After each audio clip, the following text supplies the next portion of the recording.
Alright, let's get into it. Religion. For billions of people, it's not just some old book on a dusty shelf. It's their operating system. It's the iOS or Android for their soul.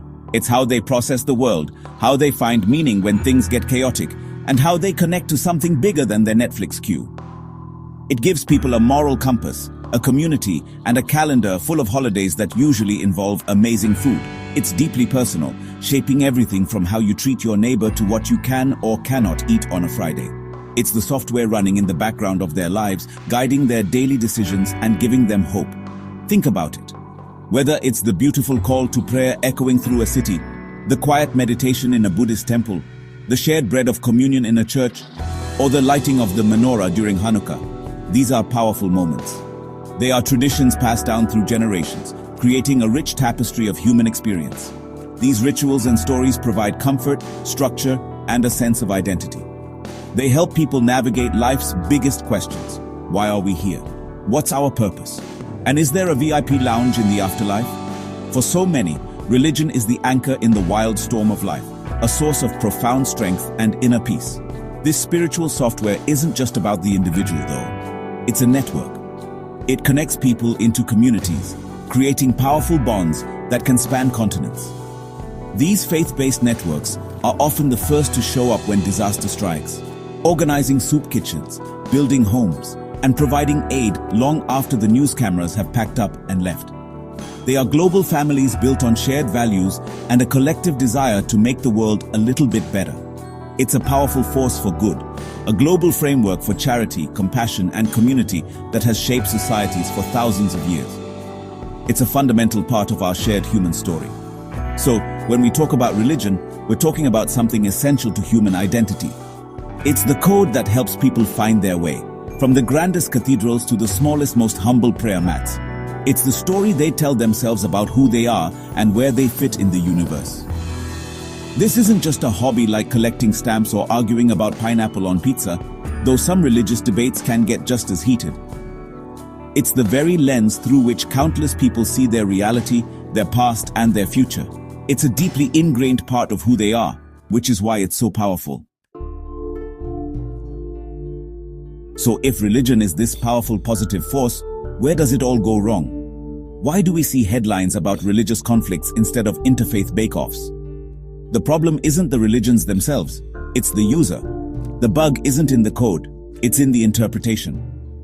The conflict starts when people stop seeing their religion as a personal guide and start seeing it as a universal mandate. It's when my belief brings me peace turns into my belief is the only one, and everyone else must follow it, or else. This is where things get messy. It's the ultimate toxic software update nobody asked for. This shift happens when faith gets twisted by human desires for power, control, and dominance. People start to believe that defending their faith means attacking someone else's. Suddenly, the focus is no longer on personal piety, but on public performance. It becomes about who is the most religious, the most devout, and who can shout their beliefs the loudest. It's a dangerous game of spiritual one-upmanship. The beautiful, diverse tapestry of human belief is treated like a single piece of fabric, and anyone with a different thread is seen as a threat that needs to be cut out instead of a unique part of the whole design. Think of it like two people who love the same superhero. One person loves Superman because he stands for hope and justice. The other person loves Superman because he's the strongest and can beat anyone up. They both love the same character, but they focus on totally different things. Religious fights are kind of like that, but on a global scale with much higher stakes.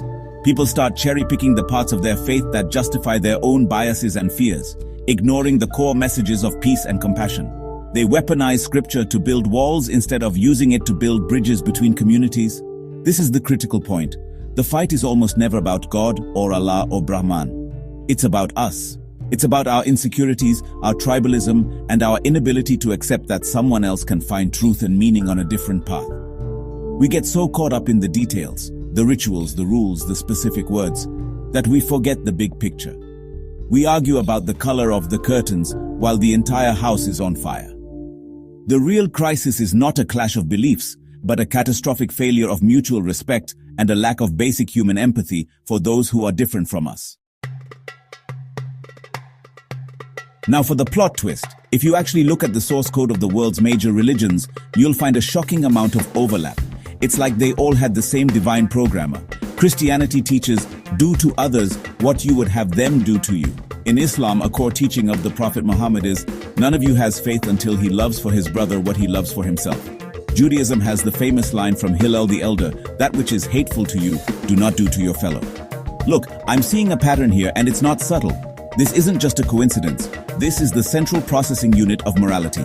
Hinduism and Buddhism have the concept of ahimsa, or non-harm, which is a foundational principle. The Sikh faith emphasizes selfless service, or seva, and equality for all of humanity. It seems every faith, at its core, is trying to get us to the same place, a state of compassion, kindness, and empathy. They are different paths leading to the same mountaintop. The view from the top is one of peace and understanding, but we're too busy fighting at the base about which trail is the best one to take. Let's use a simple story. Imagine a village with several wells. One well is called the Christian well, another the Muslim well, another the Jewish well, and so on. The water from each well quenches thirst and keeps the villagers alive. Now, imagine the villagers started fighting, claiming that only the water from their well was the true water and that all other wells were poisoned. They would all die of thirst while standing next to perfectly good water. This is what we do when we fight over religion. We ignore the life-giving water, the messages of love and kindness, because we're too obsessed with the name on the well. The real challenge, then, is to focus on the water, not the well. It's to recognize that the core teachings of our faiths are not about division, but about connection. They are guidebooks for being a good human being. When someone uses their religion to justify hatred, they are not being a devout follower. They are being a bad reader. They've skipped all the important chapters about love, forgiveness, and humility and gone straight to the appendix they wrote themselves. The shared message is clear. Be good to each other.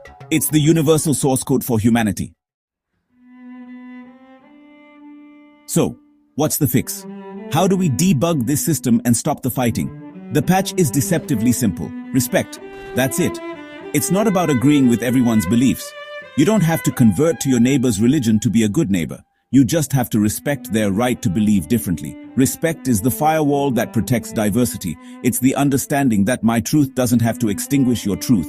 We can coexist. The world is big enough for all of our gods, all of our prophets, and all of our different ways of finding meaning in this crazy, beautiful life. This means we have to reboot our approach. Instead of leading with suspicion, we need to lead with curiosity. Instead of asking, why are you wrong? We should be asking, what is important to you and why? Let's have more potlucks and fewer protests. Let's build community centers together instead of building walls between us. Let's learn about Diwali, Eid, and Easter with the same enthusiasm. When you share a meal with someone, you learn that they are not a faceless member of another group. They are a person who worries about their kids, loves a good joke, and just wants to live a peaceful life, same as you. This isn't some naive utopian dream. It's a practical necessity for survival. In our deeply interconnected world, we can no longer afford the luxury of ignorance or intolerance. Our fates are tied together. A conflict that starts in one corner of the globe can have ripple effects everywhere else. Peace is not a passive state. It's an active choice we have to make every single day. It requires effort, empathy, and a willingness to see the humanity in people, even when we fundamentally disagree with their worldview. It's about choosing connection over conflict, dialogue over dogma. Ultimately, the goal is to see the person, not the label. Before someone is a Christian, a Muslim, a Jew, a Hindu, or an atheist, they are a human being. They are a person with hopes, dreams, and the same desire for safety, happiness, and understanding that you have. Let's focus on that common ground. Let's build our world on the shared foundation of respect and compassion that all our traditions preach.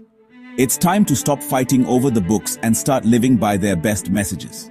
Let's not just tolerate each other, let's understand each other, let's respect each other. Full stop.